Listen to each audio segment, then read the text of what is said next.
आज अगर ये नो कॉन्फिडेंस मूव, अगर ये चीफ जस्टिस ऑफ पाकिस्तान अगर इसको रिवर्ट बैक कर देता है और इसको रिस्टोर कर देता है, और अगर हम नो कॉन्फिडेंस मूव में हम चले जाते हैं और डेफिनेटली गवर्नमेंट हार जाएगी, तो इसका मतलब है कि हमने फॉरेन इंटरवेंशन को सपोर्ट किया, फॉरेन एग्रेशन को हमने सपोर्ट किया है, और अपनी सेटिंग गवर्नमेंट को हमने हटा दिया, हमने रजीम चेंज का हिस्सा बन गए। इसका इम्पैक्ट सिर्फ ये नहीं है कि नवाज शरीफ आ जाएगा या चोर आ जाएंगे, इसका इम्पैक्ट बहुत ज्यादा है, बहुत गहरा है, बहुत दूर तक है। ये लोग जो अब नैरेटिव बिल्ड कर रहे हैं कि जी बेगर्स आर नॉट चूजर्स, और हमें तो जी वेंटिलेटर सपोर्ट है, हमें लाइफ सेविंग ड्रिप्स लगी हुई हैं जो अमेरिका ने लगाई हुई हैं, और हम फाइनेंशियली बहुत बहुत पुअर कंडीशन में हैं, ये आगे चल के डिफॉल्ट की सिचुएशन में अपने आप को शो करेंगे या चले जाएंगे, क्योंकि ये लूट मार है, ये इसी इकोनॉमी को बिल्ड नहीं कर सकेंगे। ये चाइना और रशिया की रीजनल सपोर्ट खो देंगे, और फिर ये इकोनॉमिक अनस्टेबिलिटी और डिफॉल्ट में चले जाएंगे। फिर इन ये कहेंगे कि जी अब हमें वर्ल्ड बैंक, आईएमएफ और इंटरनेशनल कम्युनिटी से हमें ऑफर है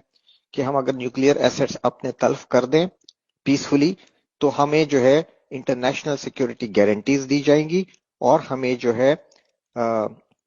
क्या कहते हैं, हमारे सारे लोन्स माफ कर दिए जाएंगे, और फिर हमें उसके बदले में काफी फाइनेंशियल एड की ऑफर्स मिलेंगी। और फिर ये दोबारा बोलेंगे कि जी बेगर्स आर नॉट चूजर्स, हम किसी से लड़ने नहीं आए, हम इंडिया से अच्छे ताल्लुकात चाहते हैं, हम नेबर में, रीजन में फ्रेंडली कंट्री की तरह रहना चाहते हैं, हम अवाम को पढ़ाना चाहते हैं, हम अवाम को सेहत देना चाहते हैं। ऑल क्रैप जो ये बोलते रहे और ये लूटते रहे, ये वही दोबारा आपको बेचेंगे राग भाषण।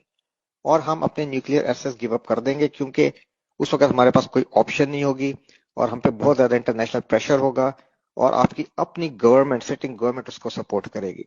ठीक है, उस वक्त कोई आर्मी चीफ, चाहे करंट आर्मी चीफ हो या कोई गैरतमंद आर्मी चीफ हो, कोई नहीं उठ सकेगा।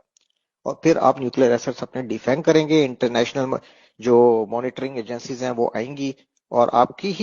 ही अपने इंटरनल सपोर्ट के साथ ये न्यूक्लियर एसेट्स को रिमूव कर देंगे, जैसे यूक्रेन में हुआ। जब आप डिफैंग कर दिए जाएंगे न्यूक्लियर पॉइंट ऑफ व्यू से, और उस वक्त आपकी आर्मी जो है वो पूरी रिस्पेक्ट अपने लोगों में ऑलरेडी खो चुकी होगी, जो अनफॉर्चुनेटली अब खोती जा रही है और काफी हद तक खो चुकी है। जब आर्मी को अपनी अवाम की सपोर्ट खत्म हो जाएगी, जब अवाम का अपने मुल्क पे से उस वक्त तक एतबार खत्म हो चुका होगा, वीक हो चुके होंगे, इंडिया के आगे हम जलील हो चुके होंगे, और हम में हिम्मत नहीं होगी कि हम इंडिया की तरफ सर उठा के भी देख सकें या इज्जत से बात कर सकें। उस स्टेट ऑफ माइंड में, उस डिफीटेड स्टेट ऑफ माइंड जब फॉर्म पे क्रिएट कर दिया जाएगा, फिर आपका क्या ख्याल है कि बलूचिस्तान और गवादर को कंटिन्यू करने दिया जाएगा? उस वक्त फिर बलूचिस्तान पे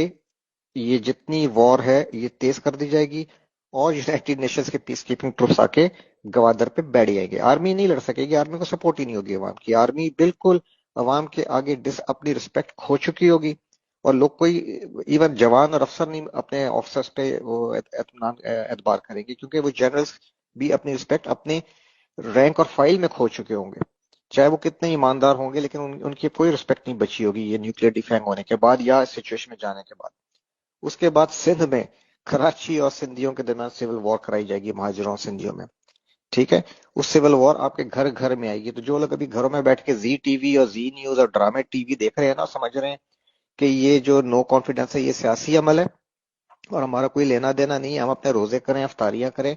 ये आपके घरों में, हमारे घरों में आएगी। सीरिया मत भूलें, ठीक है, इराक, लिबिया मत भूलें, यमन, यूक्रेन मत भूलें, कोई महफूज नहीं होगा। चाहे वो पंजाब में बैठा हो, अगली बारी फिर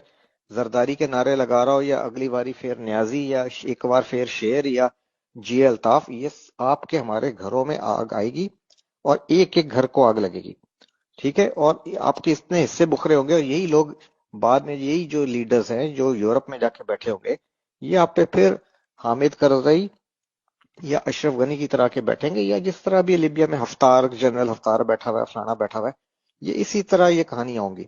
ठीक है, और अल्लाह ना करे कि ये हो। और this is what they want, the western powers इस रीजन को डिसइंटीग्रेट करना चाह रहे हैं पाकिस्तान को,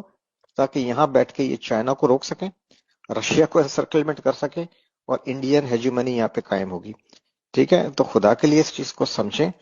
ये कोई पॉलिटिकल प्रोसेस नहीं है। मैं हैरान हूं अपने टीवी एंकर्स पे, अपने न्यूज मीडिया पे, जो इस चीज को अपने, और दानिशवरों पे जो इस चीज को as a political situation deal कर रहे हैं। ये पॉलिटिकल सिचुएशन नहीं है, ये आप पे हाइब्रिड वॉर की एक एक्सट्रीम स्टेप है, अनफॉर्चुनेटली, नोइंगली या अननोइंगली। हमारे chief of army staff and top brass, whatever the reason may be, ये इस वक्त कॉम्प्रोमाइज्ड है।